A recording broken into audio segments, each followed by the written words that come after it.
방금 병원 응급실 가서 너희 아버지 봤는데 살아있더라? 안 돼! 안 돼!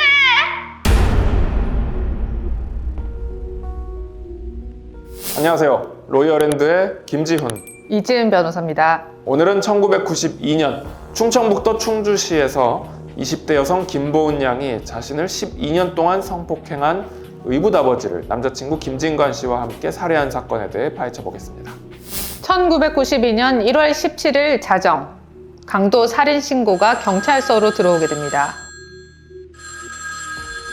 급히 경찰들은 살인 현장인 신고자의 집으로 찾아가게 되는데요. 그곳에서 피해자는 이부자리에서 가지런히 누운 채로 흉기에 찔린 모습이었습니다. 딸이었던 김보은 양은 매우 당황스러워하며 강도가 들었다고 진술을 하게 됩니다. 피해자는 김보은 양의 의붓아버지 김영호였고 충주지방검찰청의 총무과장이었습니다. 하지만 당시 몇 가지 이상한 점들이 있었습니다. 첫째, 당시 21세였던 김보은 양이 의붓아버지와 같은 이불에서 자고 있었던 점. 둘째, 계획된 범죄로 보이지만 가지런히 누운 채 사망한 피해자. 셋째, 아무런 상해도 입지 않은 채 멀쩡했던 김보은 양. 넷째, 침입의 흔적이 전혀 발견되지 않은 점. 다섯째, 딸의 진술이 너무도 침착했다는 점. 나중에 드러난 범죄의 전말은 어땠을까요? 진실은 너무도 참혹했습니다. 김보은 양의 어머니는 보은 양의 친부가 병으로 사망한 이후 검찰에 근무하던 김영호와 재혼을 하게 됩니다. 당시 김보은 양이 7살이 되던 해였는데요. 재혼 후 보은 양이 9살이 되던 해부터 의붓 아버지에게 끔찍한 일을 당했던 것입니다. 바로 12년간 성폭행을 당한 것입니다. 시간이 흘러 김보은은 한 대학교 무용과에 입학하게 되었고 드디어 김영호에게서 떨어져 자유를 누리나 했더니 김영호가 김보은의 모든 행동의 자유를 하나하나 간섭하기 시작합니다.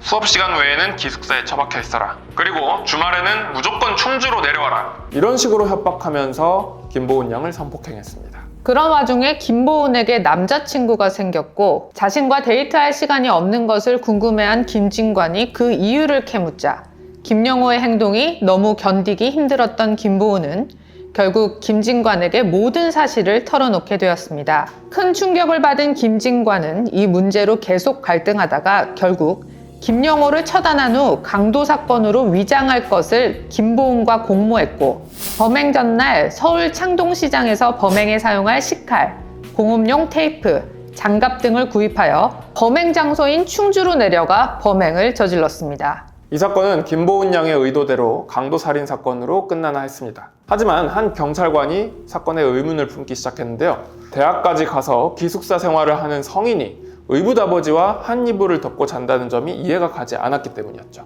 이 경찰관은 슬쩍 떠보기 위해 김보은 양에게 이런 말을 던졌습니다. 방금 병원 응급실 가서 너희 아버지 봤는데 살아있더라? 안 돼! 안 돼! 실제 강도 살인 사건이었다면 아버지가 살아있다는 소식을 듣고 굉장히 기뻐했어야 되는데 김보은 양은 이 소식을 듣고 오히려 절규했습니다.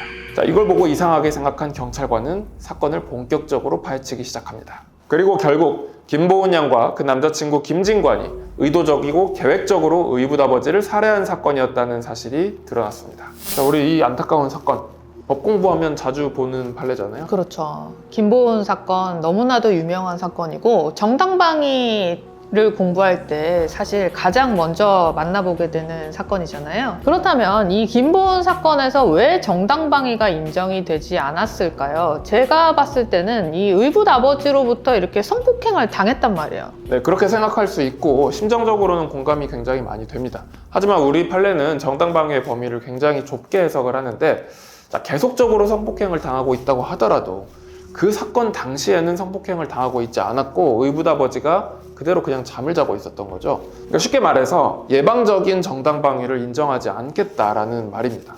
만약에 의붓아버지가 실제로 성폭행을 하고 있었는데 그걸 대비해서 뭐 칼을 준비해 놨다가 찔렀다면 그랬으면 결과가 조금 달라질 수도 있지 않았을까라고 생각이 드는데 어쨌든 그날에는 전혀 범행을 저지르지 않고 있는 상황에서 무방비 상태로 살해를 당했기 때문에 정당방위의 중요한 요건인 상당성이 결여되었다고 판례가 판단했습니다. 네, 결국에는 정당방위는 인정이 되지가 않았지만 이 선고형은 이제 김진관에게는 징역 5년, 김보은에게는 징역 3년에 집행유예 5년이 선고가 되었다고 합니다. 근데 살인죄에 집행유예가 나올 수도 있다는 굉장히 어떻게 보면 이례적인 판결이잖아요. 정당방위는 인정이 되지 않았지만 그 의붓 아버지로부터 오랜 기간 성폭행을 당해온 그 사정이 뭐 여러 가지 양형에서 참작이 되지 않았나. 그리고 이 사건은 1994년 제정된 성폭력처벌법의 제정에도 큰 영향을 주었습니다. 네, 오늘은 형법에서 정당방위를 배울 때 가장 대표적으로 소개되는 판례인 김보은 사건에 대해서 알아봤습니다.